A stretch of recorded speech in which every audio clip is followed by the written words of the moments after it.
Sindh high court जे chief justice पारां महीने अंदर अमन अमान बहाल करण जी हिदायत। चीफ जस्टिस जी सदारत में अमन अमान बाबत इजलास।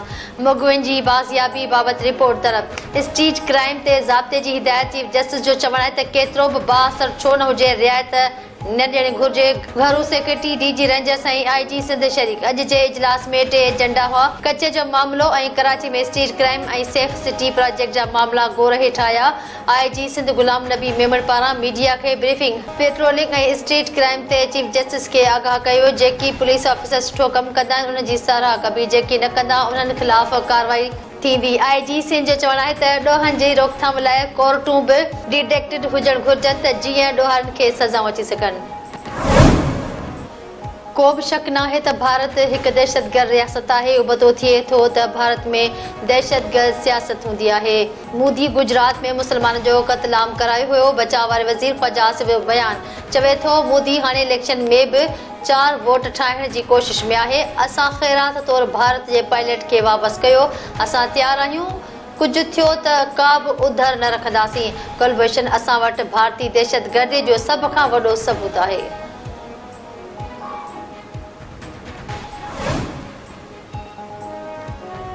वज़ीर आज़म शहबाज शरीफ कमर्शियल फ्लाइट ज़रिए 3 ॾींहनि जी सरकारी दौरे ते सऊदी अरब पहुतो। पंजाब जी वज़ीर आला मरियम नवाज़ बि वज़ीर आज़म सां गॾु मौजूद। पॾे वज़ीर इसहाक डार, नाणे वारो वज़ीर मोहम्मद औरंगज़ेब, वज़ीर दिफ़ा ख्वाजा आसिफ बि गॾु आहिनि। वफ़द में अब्दुल अलीम ख़ान, अताउल्ला तर ऐं अहद ख़ान बि शामिल। सऊदी अख़्तियारनि वज़ीर आज़म शहबाज शरीफ ऐं वज़ीर आला पंजाब मरियम नवाज़ जी याचिया कई। बलूचिस्तान जे ज़िले पंजगोर में डेरा इस्माइल खान में सिक्योरिटी फोर्सेस जो ऑपरेशन 10 दहशतगर्द मारिजी विया। ISPR मूजिब सिक्योरिटी फोर्सेस डेरा इस्माइल खान में गुझी इतला ते कामयाब ऑपरेशन कयो। फायरिंग जी ॾेवट में 8 दहशतगर्द मारिजी विया। पंजगोर में ऑपरेशन दौरान फायरिंग जी ॾेवट थी। 2 दहशतगर्द मारिजी विया। मारिजी वियल दहशतगर्दनि वटां हथियार ऐं धमाकेदार मादो हथ कयो वियो। मारिजी वियल दहशतगर्द सिक्योरिटी फोर्सेस ऐं शहरनि ख़िलाफ़ कार्रवाइनि में मुलविस हुआ।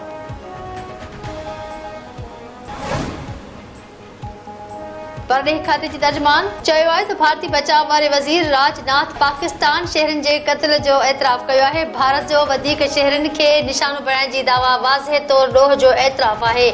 आलमी बिरादरी खे गैर क़ानूनी क़दमनि ते भारत खां पुछाणो करणु घुर्जे। असांजे अमन जी ख़्वाहिश खे कमज़ोर न सम्झो वञे।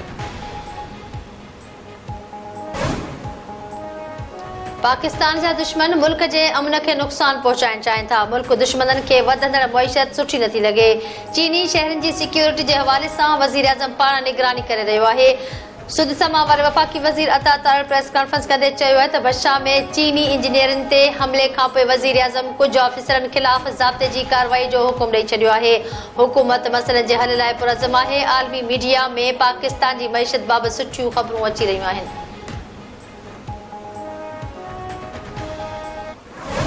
अब सिर्फ प्रिया कुमारी नहीं है, वो हमारी भी बच्ची है।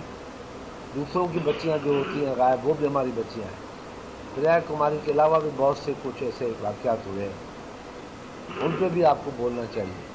हम सब पे बोलते हैं। प्रिया असांजी न्याणी आहे। रुगो प्रिया कुमारी न पर ॿिया ॿार बगवा थियल आहिनि। रुगो प्रिया वारे मामले ते हाइप छो आहे? असीं पाण बि प्रिया जे ख़ानदान वटि वियासीं। उन क़िस्म जे मसइलनि में मां मददगार हूंदो आहियां। PP अॻवान सैयद खुर्शीद अहमद शाह जी सखर में मीडिया सां ॻाल्हि ॿोल चयाईं नवाज़ शरीफ सां जेको थियो घर जो मामलो आहे। पार्लियामेंट में शोर थींदो आहे त हू इंजॉय कंदा आहिनि। जलसनि जुलूसनि सां हुकूमतूं नाहिनि वेंदियूं आहिनि। कानून तहत अपोज़िशन पार्लियामेंट में किरदार अदा करे त हुकूमत लाइ परेशानियूं पैदा करे सघे थी।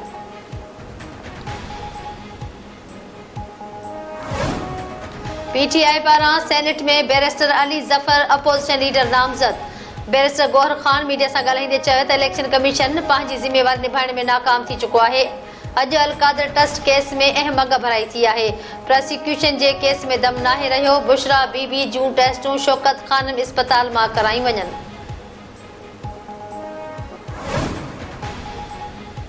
सिंध जे वॾे वज़ीर सैयद मुराद अली शाह चयो त K4 सां जुड़ियल मनसूबा जल्द मुकमल कया वञनि। वधीक देर जी गुंजाइश नाहे। हू मनसूबे जा फंड्स जारी करण लाइ वफ़ाक़ी सरकार सां ॻाल्हाईंदो।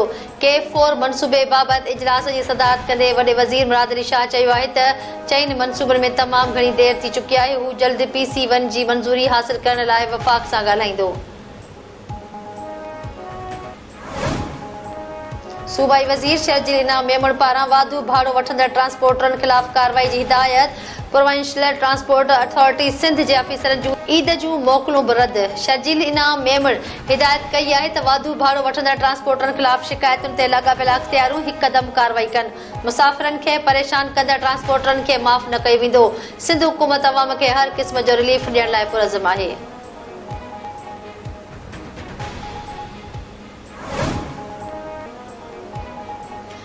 हज़ारनि महीननि खां अफ़ज़ल शबे क़द्र अॼु अक़ीदत ऐं एहतराम सां मल्हाई पई वञे। अॼु ख़त्मे क़ुरान जूं महफ़िलूं मचायूं पई वञनि। मस्जिदनि खे रंगारंगी बल्बनि सां सिंगारियो वियो। सॼी राति मुस्लमान नफ़िल ऐं ॿियूं इबादतूं करे पंहिंजे रब खे ॿाॾाईंदा।